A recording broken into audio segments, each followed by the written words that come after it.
welcome back to Vive Nutrition Radio, Chit Chat Series 3.0. Let's talking here about bladders. We're talking about vegans and plant-based diet. So that is the topic for today. And Andres' fear of ants. Don't forget that, okay? Oh, yeah. I have a fear of ants. Well, you had to have a fear of ants the moment that you step on my car and then you're literally covered in ants, especially when I had a pretty traumatic experience where, like, there were ants coming out of, like, my air conditioning ducts. Like, it's, let's just not go back to that, right? I don't want to. I kind of want to, actually, so go ahead. We have some time. Ant-related PTSD.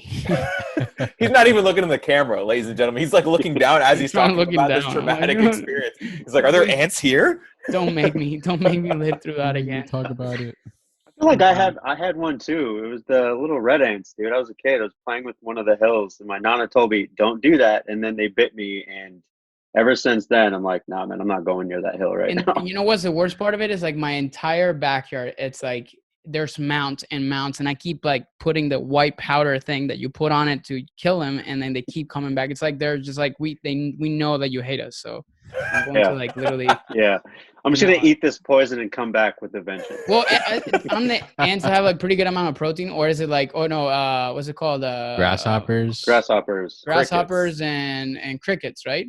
Yeah, cricket protein. In Mexico, That's a thing. I had it. Yeah, I had actual crickets. It wasn't bad. It tasted kind of like. Did you have the powder or like the actual, like an actual bar? Because I think there's a time I bought I think it was like an actual protein bar that was made out of cricket protein. Yeah, no, I had actual crickets in Mexico. They put it on sopes. So like the tortilla, they put like actual crickets on it. And I had it. It wasn't, and they sell it like on the streets in Mexico City. Oh, wow. Interesting. Yeah, and as long as they're not bats, right? No. Speaking of COVID, let's tie that in. Yeah. So how's your quarantine going? Shitty. That's how it's going. We said we're not going to talk about quarantine, so people don't remind themselves they're still in quarantine. Take a shot every time someone says quarantine. Oh God. Well, now that we're talking about crickets, are crickets vegan? Well, that's the topic for today. Yeah, so. No, they can't be. They're animals. Are they? Oh, do you consider an insect an animal? I don't know if I do.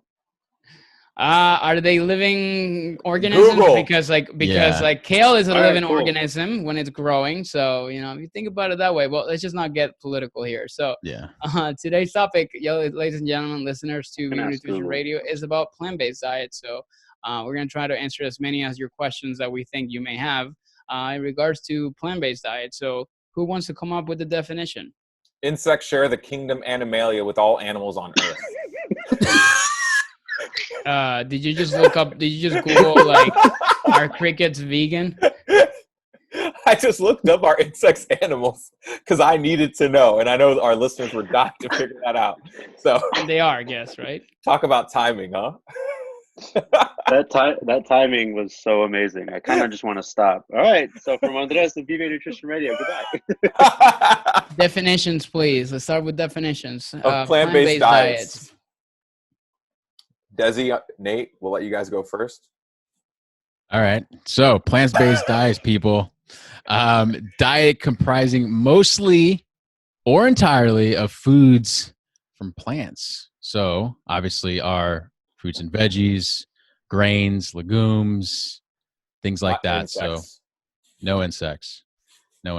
But I think there's different levels, right? There's different levels of plant-based that we can kind of even further dive into. We obviously have our vegetarians, we have our vegans, we have our different types of vegetarians. So, and you mentioned fully or partially, and I think a lot of people, when they hear plant-based, I think the first thing they think about is like vegan. And I think there's a huge misunderstanding. And we recorded a topic on this when that documentary back then on Game Changers actually came out. And the biggest thing is, like, I feel like a lot of people don't get they just kind of put, plant-based all in the same bucket. So they don't kind of separate it out. So there's like, they think, okay, like this is like, and I call it like plant predominant for some people that can still consume meats, but so there's different kinds, right? Right. Mm-hmm. Desi? Yeah. I mean, I think the only thing that I would add to Nate's, I think Nate, that was a perfect example, but the predominantly, I mean, that's something that we practice here at home. I think I've said this before. You know, my wife is vegetarian, and so throughout the week we will eat vegetarian. And now, when restaurants were open and things like that, you know, any chance that I could get a burger, I definitely would.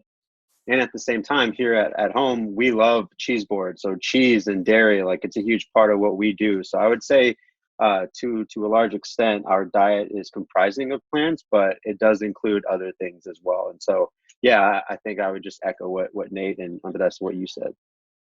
What does your wife do? And I guess like the reasons for following a plant-based diet, I think are key. And I know Nate, you just did this for Lent.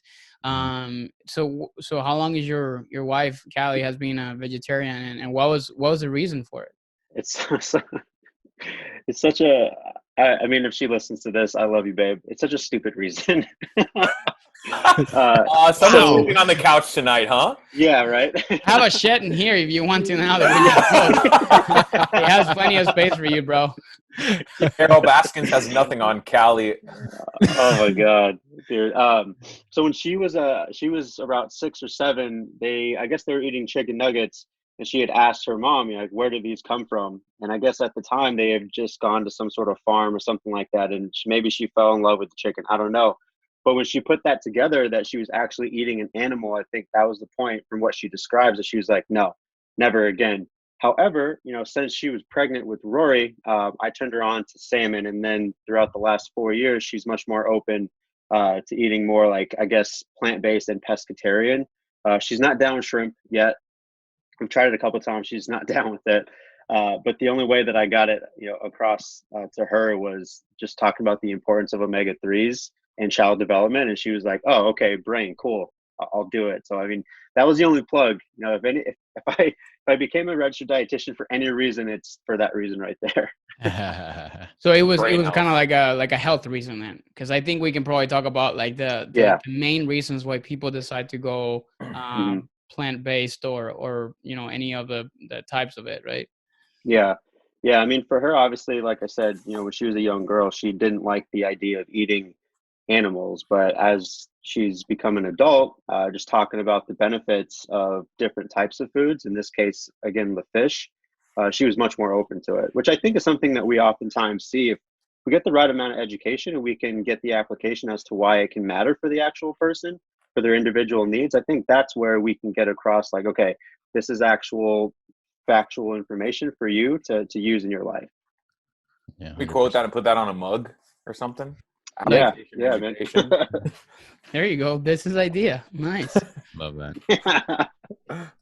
Yeah, when I went vegan for Lent, I went on my story and I talked a little bit about kind of my reasonings, and I think we can all agree that we can have a healthy diet whether you're eating animals, whether it's just predominantly plants.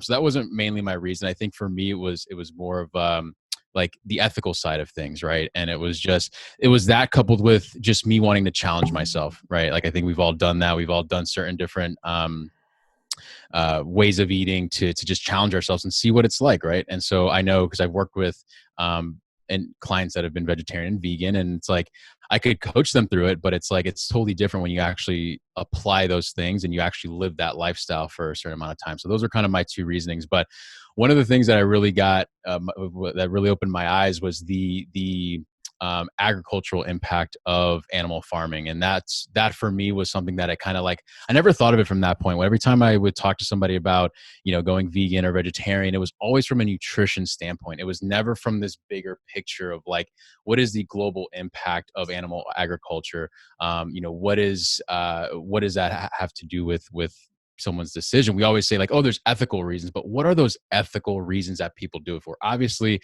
people view animals as they are living organisms, and they do have they claim that they do have feelings, they do have emotions, and so obviously the cruelty aspect of some animal agriculture practices are they're looked down upon, and so that's a reason for people to do it. But a lot of other times is like in terms of just like hunger in the world, right? Like there's a lot of world hunger, and it takes a lot of land, it takes a lot of resources to farm animals and to have animals. And so if and the concept of it is if that was eliminated, then there would be more area to crop veggies and grains and things like that. Hence, we could feed more people. So there's that aspect of it too. But I think that was a very unique piece that, as a dietitian, prior to me kind of seeing that, I never really thought about the ethical reasons. I was just like, oh, okay, they don't want to harm animals. But like, what are the other ethical reasons why people do it? And those are some of the ones that I found.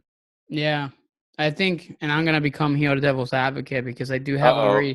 I have a very strong kind of opinion on the environmental impact that meat consumption has, because I think it can be, and again, this is strictly my opinion based on my own research, and it's based on the fact that I think it's misconstrued and misunderstood the impact that like meat consumption can have on environment and sustainability. And I'll give you a good example of this, with the way I'm seeing it right now. So we are at the lowest pollution levels we've ever been in this month, and worldwide, globally, compared to like any time, like in like decades and years. Now, meat consumption has reduced, maybe in some ways or shape or forms if you start to kind of like look in depth into that. But what has reduced, and when I talk about levels of pollution, it's like, CO2 and all these different things that, that are big claims as far as like the impact that, ruminants have of like basically like the methane production and all the different things. So when you start to look at this and like, okay, now it's the time where the levels are so low compared to like in decades, and like, like actually in some reports it's been like a lifetime high, like low as far as like pollution. So you look at that and it's like, okay, like what have we reduced right now? So obviously commuting, we've reduced obviously traveling and all the different things. So when I start to look at the impact that other things that, for me is, again, like this is like super strong, opinion that I have for me. But in order for people to say that, hey, I can't, because of like, from the environmental standpoint, I'm going to stop meat consumption, then you might as well also stop flying in planes and actually driving cars. Mm-hmm. So for me, the impact that, transportation, all those different things have on the environment is ultimately a lot higher compared to, like, for example, the impact that ruminants and meat consumption and all this industry can have comparatively. Now, in the reports that, a lot of times people say it's completely the opposite. No, it does have an impact. It's kind of like, I feel like it's misled because it's, putting things out of context. Now, I might be completely wrong, but this is just kind of like the things that I've seen the most. And of course, you may have obviously a different kind of view on this, but it's one of the areas that I've also noticed. One other interesting thing that I've noticed as far as like, the CO2 and you're talking about like land and all these different areas. And again, I'm not super like knowledgeable in these areas, but for what I understand is that if without animals and without agriculture, the landscape and the environment of like soil would not be as healthy for crop production, as opposed to, for example, if like literally if we all went vegan today, like the entire world and the entire global kind of like completely, like it just simply would be unsustainable living. So those are like things that for me, because it's been an area that I have been trying to kind of get into to understanding, like, am I wrong to think this way, or am I right to think this way?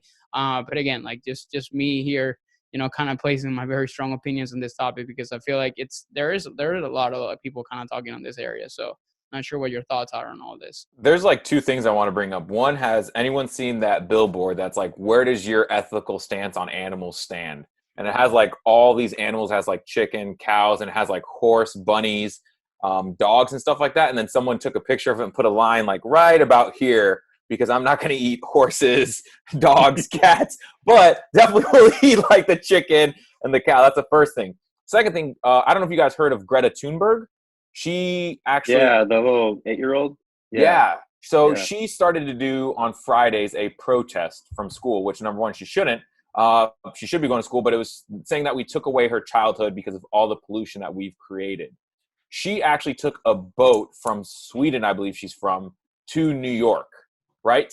To not go on a plane. And it was a boat that didn't have any gas or anything. It was literally just winds to get here. And she did the same thing. She was supposed to go to South America, but something came up, so she had to go back. But she doesn't take planes, cars, or anything like that, because that's a much bigger impact on the environment than the agriculture, like what you're saying, Andres. So I would agree with you on this one, Andres. Yeah, she has an amazing TED Talk. You know, Callie sent it to me a couple of times, and I definitely need to watch it because she sent it and you haven't watched it? I haven't watched it. Because Callie really Couch. loves information. And yeah, right. I guess I'm just sleeping in Andres's shed from now on. But it's supposed to be really great. So I mean, I think probably as we're talking about it, we should definitely put it in the show notes so that people can watch it, because I need to watch it as well. But I've been following her on Instagram. It's very interesting too. From what I understand about her, I forgot what the actual term for her is, but she didn't speak until she started really getting into the passion behind the global climate. So she's a really interesting story, but I didn't know that that's the way that she traveled. I know she has a really, really deep following based off of what she's talking about. So I'm glad that you reminded me. So I got to put that in my notes to watch that before I am not married anymore.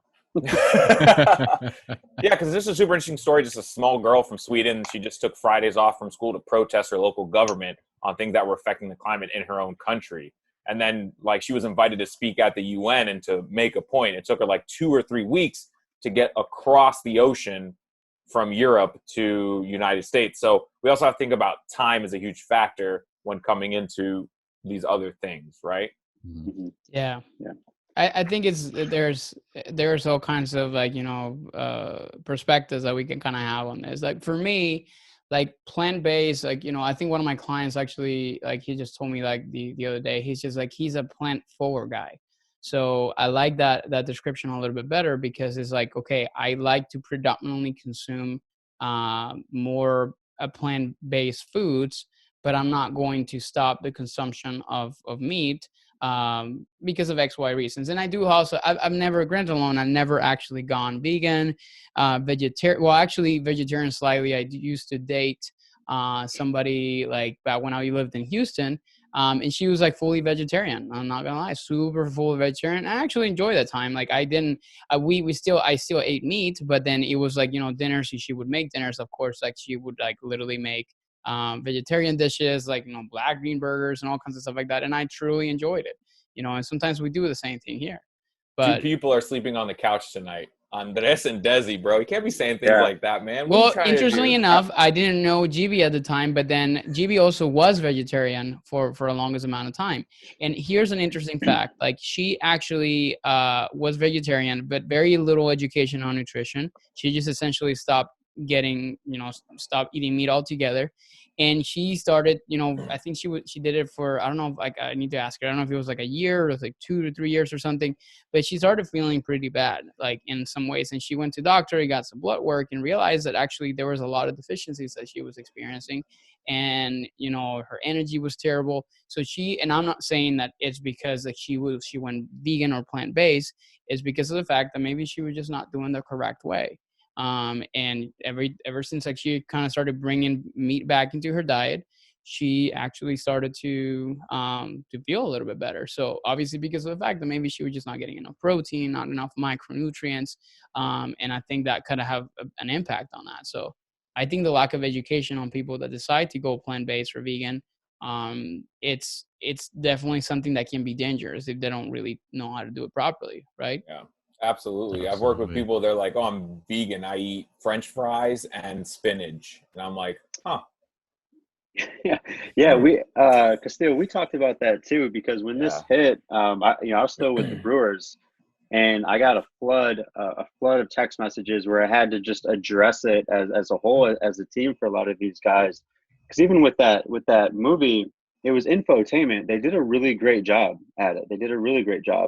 And at the same time, I think the public is really standard to just the next best thing and trying to get that competitive edge without a whole lot of education behind how to do it. Because you're right.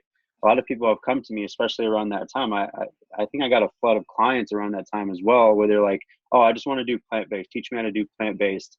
And it goes back to which, Andres, I think that you taught this at one of the talks that we did, when someone was asking to do a more advanced nutrition strategy and you wanted to know their why. Like, okay, what's the purpose behind this? And I think that in itself as professionals is really valuable, because, you know, if someone wants to do that for ethical reasons or whatever that is, it's really up to us to make sure that we're asking the right questions so that we can help them. Because if they are just jumping on it because it's a fad, or they heard that it's going to give them that competitive edge, like it's our responsibility to educate them properly. Yeah. And when I was working with the Jays, one of our major league players was going through rehab, and he was showing the preview of this video because he was a producer in it, and everyone should go vegan. I had that day, every minor league player that was in the clubhouse was like, I want to go vegan. And I was like, okay, you want to go vegan? Perfect. So, you know, those chicken fingers you eat every day, those ham sandwiches you eat every day that you absolutely love and you told me you would never change, you can't eat that. And I'm like, wait, what? No. I got to have my chicken tenders. And it's like, bro, like, let's talk about what a vegan diet is. And I'm all about our athletes eating more fruits and vegetables, right? Like, that's for sure. Yeah. We can all agree that this planet could all eat more fruits and vegetables. However, we need to understand what that means for them and what a plant-based diet can actually affect their performance. And I'm working with a figure skater right now, and she's like, hey, I just saw the Game Changers, and my roommate, who's also a figure skater, saw it, and she's now doing a vegan diet, and she's doing better. Like, I want to start doing that. And I said, all right, let's take a step back. As a performance dietitian, if there was a diet out there that is going to make your performance the best, and if it was a vegan diet, I would have started it on day one with you, right? Because that's what our goal is, to increase your performance and your athletic ability. If that's what would work, I would have already started you and everyone I know on that, because we know that's what works. However, that is not what is optimal for athletes. That is not what is optimal for performance. Now, let's go to your roommate. What was your roommate typically eating? Oh, she'd drink a lot of juices and a lot of fast food. Oh, so you're telling me your roommate's now focusing on whole grains, more fruits and vegetables, and leaner proteins. And then I asked my client, I'm like, what are we focusing on with you? Leaner proteins, more whole grains, more fruits and vegetables. Huh. So we're doing the same thing, but you don't need to go vegan. And your performance has gotten better with what we've gotten you to eat. So it's really looking at what were you eating before, right? Like, they don't show what Joe Schmo and the Game Changers was eating before. He was probably eating garbage, right? And now he's eating more fiber. Oh my God. Like, that's not groundbreaking. A true dietitian will know that, right? Yeah. That's actually a good point, because one of the biggest questions I got from everybody after I finished this was, how do you feel? Do you feel different? Is your performance better?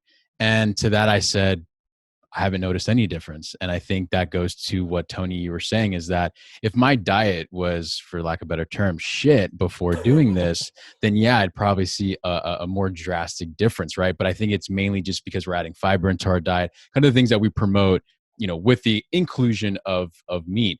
And so that was, I think, one of the biggest things that I was able to explain to people when they would ask me, like, how do you feel? And I'm like, well, people, I think these shows and these documentaries, they have this drastic contrast of, like, I went from feeling like crap to, like, I feel amazing, my performance is great.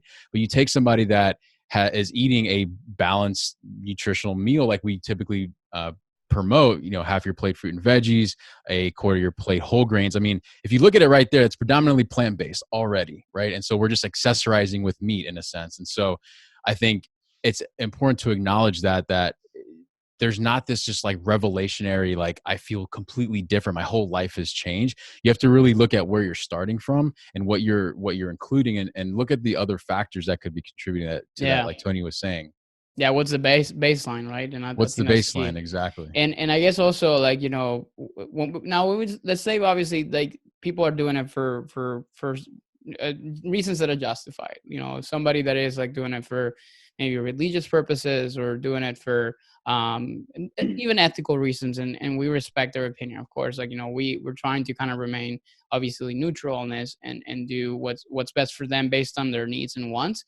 So, you know, is there, you know, this could be a pretty kind of loaded question, but you know, could it be superior to consume meat over, like, vegan? So say, for example, for athletes, right? So do you think that they're not going to do as well following a vegan diet if they were consuming a meat-based diet? If they structure it well, if they actually do the right things, and, like, you know, we're just going to pretend that they're, you know, let's say they're working with a dietitian, a coach or whatever, and they're doing it the proper way.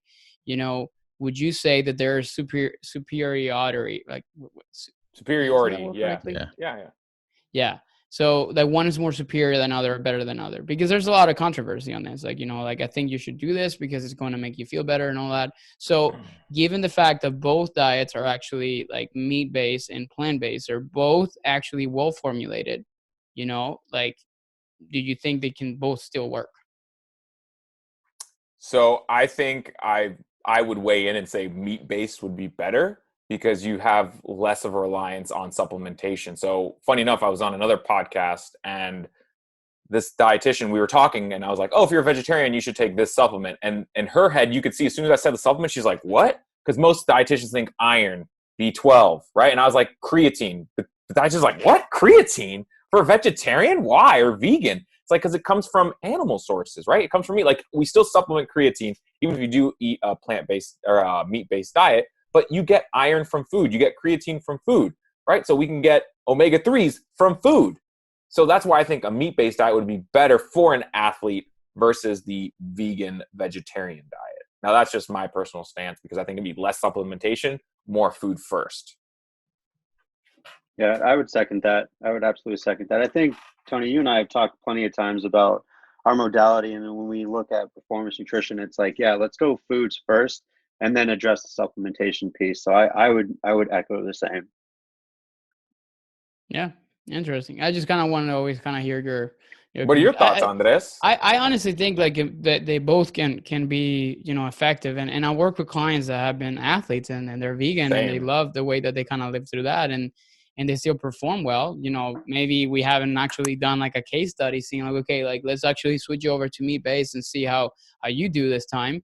The good thing about, any kind of like, vegetarian and vegan diets is the fact that you're actually predominantly pushing a lot of carbs. So from the energy standpoint, I do think that, there could be an advantage in there because the people that are not tracking nutrients, not tracking macros, not doing any of that stuff, they're naturally probably are going to be consuming significantly more complex, long-lasting carbohydrates compared to people that are eating meat-based diets without any kind of control. So I think, for example, the athletes now, obviously this is like now taking things into like non-well formulated, vegan versus like, meat-based diets. But if you start to look at it from that perspective, I feel like, when somebody is more plant-based or like, even vegan, they're most likely consuming the right amount of carbohydrates for the needs. And I'll give you an example of this. Like I have a client, he's a cyclist, but he does this type of races called criteriums, which are basically criteriums are races that are done on a circle. So it's kind of like a sort of like a done very, very fast. So they're super fast paced races. Like, you do like 30 minutes and you're going all out. And we had to put him on a nutritional program that he had to consume closer to 550 grams of carbs on a daily basis. Like we push it all into a carb loading phases, like up to like in the upwards of 700 grams of carbs. And his protein was kind of remaining around 180. And he was actually going full plant-based, full vegan. Like he was not consuming any of that stuff. And he mentioned it to me, like, it's easy for me to consume this amount of carbs and keeping my protein at bay. And I've actually feel phenomenal. So from my perspective, I do think, again, I don't know how he would have felt if we would have done the same exact program, but we would have included meat. But he still thrived on it. And I think he did, pretty well on that. So I think it really depends on the circumstance and the person individually, because I think they can both thrive on both kind of scenarios, as long as it's done properly, I would say.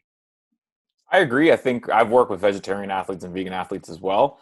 But if I had to put one next to the other, I just think it might be a little less supplementation based. But that's just me. That's why I would choose it. Not saying that they can't. And again, like you said, if they have a well-formulated diet and they're working with someone that knows what they're doing, I think that's like the major key. Because when we think about plant-based proteins versus animal-based proteins, we know that animal-based proteins just have higher leucine content, which helps with the muscle building. So it's just easier to get from animal-based protein. So again, you can do it. You just have to be very strategic and very planned when you're going to become a vegetarian or vegan athlete. Now, what are your thoughts on all these, like, we're just going to call it what they are, fake meats? Because there's a really interesting article that, quarantine needs to come for all the, like, I don't know if it was like, the vegan wannabes or whatever to not actually stock up on like these fake meats and actually get meats. And literally there's like a an article here written by this girl named Lauren Stein on this website called Sacred Cow that reads, coronavirus has exposed the weakness of ultra processed plant-based foods. And it kind of shows a picture of like literally the entire like section of meats completely taken, but then like the Beyond Burger brands and all kinds of stuff like that completely full. So what are your thoughts on that? Because most people that would go vegan are most likely going to, because what are they, how are they gonna go vegan? Like it was like, oh, how are you gonna make this happen? Like you're talking about like your friend that was like, you're gonna have to give out chicken tenders. There are quote unquote chicken tenders now out there, that people can get that are like plant-based. So is there, you think that may kind of fall under the healthy side, or or can we kind of give it a name to that? Yeah, I went to a really, and this is the first time that I, as a dietitian, started to get educated on plant-based and veganism and things like that. It was Today's Dietitian in New Orleans, and I forgot his name. It's going to come back to me a little bit later, but I really loved what he had said. He went over all the things that Nate talked about, where it's like predominantly plant-based, and the way that you would use these meat analogs or these black bean burgers, the way that you would use them in a whole food based diet is more so as like a condiment. So something that is the last sort of line of defense, if you will, that you would use. And it's something that we honestly do here in my home. I mean, I've tried the Beyond Burger and some of the other ones. It's not the same, obviously, but I will say that their brats are fire. But we try to do predominantly, mostly, exactly what Nate was talking about. But I love that whole concept is when you're teaching them, it's like, hey, you can utilize these things, but they're not the go-to. We use them as condiments, like things that you might want to add to like salad or whatever. Yeah, to that point, Dezi, I think that's a great point, because when I first started doing this, I tried them all. I tried every single one because I wanted to know, like, how do these taste? How do these what's the nutritional value on them? And I use them just as that. So like if I was craving, let's say a burger, if I was craving something like that, this was a great way to like segue off. And so I didn't feel like I was like, completely just in this whole new dimension. It kind of like brought a sense of norm to me, I would say. So it really helped in like that overall transition. There were some, like, again, that just tasted like ass, but there were some that were I know what really, ass tastes like. But there were some that were actually really good. And it's funny because I was cooking some the other day because we had some left over, and my father-in-law, who, I mean, he's Cuban. He, the guy loves meat. He loves his salchichas, all that stuff. He mentioned that he actually loved the taste of the plant-based one a lot more than the sausages that he's been having for breakfast, practically for years now. And so I think there, it just depends on which one they are in terms of taste. But I think it's just a great way to segue people if they are wanting to go plant-based and they do have their ethical reasons, and they are trying to kind of ease their way into it. It could be a good alternative for them to kind of segue over into that way of living. Yeah, I agree. I think so too. And I consumed a lot of that, back, then when I was like, consuming a lot more like vegetarian foods, and they taste pretty good, to be honest. Mm-hmm. I guess like I kind of like look at it also from the perspective of how they're produced. And I was actually, like, as you guys were talking about, kind of like looking through this article, like, at the end of the day, these are ultra processed foods, and that's the reality of it. It's to turn a pea or a soybean into a meat looking product. It requires a lot of steps to be able to kind of get it to that point. And one of the things about this kind of like article is like, it's also in situations like this pandemic, for example, they call this like a monoculture. So a monoculture is basically when you have to actually, like, you're dependent on a specific geographical area to bring your prime materials to be able to like produce a product. So essentially they had to like ship like peas and soybeans from specific areas for processing and other places and stuff like that. So it creates a lot of kind of issues in situations like this. And with that, for example, like, speaking of like how most people actually don't go from like those fake meats right now, like literally here there's a report, retail meat sales actually surged 77% during the month of March, which basically just kind of says like people are, without, let alone actually the fact that they're cost like twice as much. And in some cases, like if you wanted to get the same amount of protein from like chicken or fish or something like that in a fake meat or in a meat substitute, you're probably going to have to spend twice or three times as much to get the same amount of protein. So that for me is like the reason why I don't kind of like, I not necessarily support, but I just don't go on that area. But I do agree with Nate saying like, I think it definitely could be a segue, an easy way for people to be able to like, okay, transition into something like this, knowing obviously the fact that, maybe it's going to be easier, but then you're going to may have to spend a little bit more money into that. And then just be understanding of the fact that you will be getting ultra processed kind of items in your grocery cart. And as long as it doesn't kind of become a kind of like a long-term thing, I think people that are following plant-based diets, need to learn how to create sustainability in their cooking methods to make sure that they're getting like the combination of everything, not necessarily being reliant of too much like processed items. And I think the same thing applies to like, I think for vegans and vegetarians, like the 80-20 rule applies in a way that, hey, like, make 80% of everything you're eating whole foods, and maybe 20% you're including some of those like ultra processed items that are just going to be like, commodities, I guess, like, for you to like, obtain like the chicken tenders and all that kind of stuff. Make sense? Absolutely. Yeah, absolutely. Yeah. So I think those are the big things. So what are like the main, I guess, like takeaways and the recommendations? Like for me, what I think is it's most important for people to take away from this is like, you don't necessarily have to go vegan to get the same benefits of meat, of vegetable consumption. It needs to be about understanding, self-reflecting and self-awareness of like, what does your diet look like right now? What is your baseline? And what can you improve without actually moving to dramatically, completely change your entire lifestyle to something that you may not know how to do. That for me is like kind of like the way to go about it. What are your thoughts? Yeah. I would say my biggest takeaway is when you see a documentary movie pushing plant-based, take a deep breath after watching it. I wouldn't say necessarily go into it for like, oh, this is healthier. Just understand and talk with a dietitian, talk with somebody before making that leap to ensure that you're doing it for the right reasons, but also that you have full knowledge going into it. Because I think a lot of times we see there's something that triggers us to want to go plant-based. A lot of times, I'm not saying for everybody, but a lot of times there's something that triggers us. A lot of times it tends to be these movies, these documentaries. But just take a deep breath before deciding anything or before just cutting everything out of your diet. Talk with a dietitian, do some research yourself, and just understand that from a health standpoint, you can achieve optimal health from both. It's not, I don't think one is superior over the other. I think they can both give you the end product. You just have to be strategic with both of them, I think, still. So it's just a matter of just taking a deep breath, understanding that one is not superior, and then obviously get the guidance and support that you need to do either one of the, plant-based, or if you are including meat.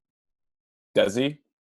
I mean, I would just say the only thing I would add on to what you guys are saying, I'm down with the 80-20. I love that concept. But check your motive. Why are you navigating trends? Because I think, as a dietitian and an expert, I watched the Game Changers on the flight to Philly before I met Andres and Castillo. Remember at the market, I had just gotten done watching that, and afterwards I was like, oh hell yeah! And then just like what Nate is talking about, I took a deep breath and I was like, wait, there's a lot of stuff in there that I probably should question. And then that prompted me to dive back in and to utilize some of that research. And so I think big takeaway here is just to check your motive. Why are you navigating trends? And especially if you're trying to navigate trends and you don't feel very confident about your relationship with food now, like I think those are bigger questions right there before even thinking about hopping into a new arena. That's great. I love that. All of that. Find your why. If you're doing it for the wrong reasons, then it's never going to stick or work. I mean, I remember when I tried to be vegetarian years ago, and it was because I wanted to lose weight, right? It's like, you don't have to be vegetarian to lose weight. You don't have to be vegetarian to do whatever you're trying to do. Just make sure you're doing it for the right why.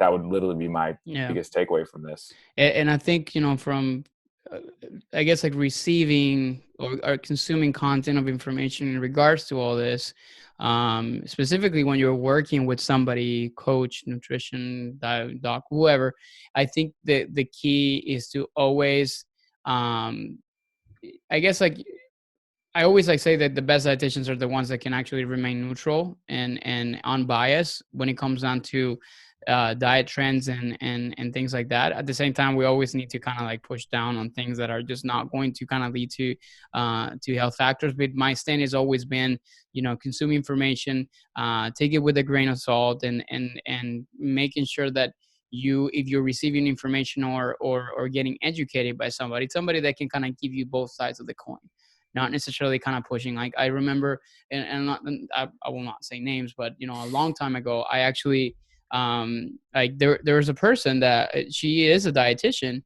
and like her posts were always like, meat is going to kill you and all these different things, and like like you shouldn't. So it was like very. It was.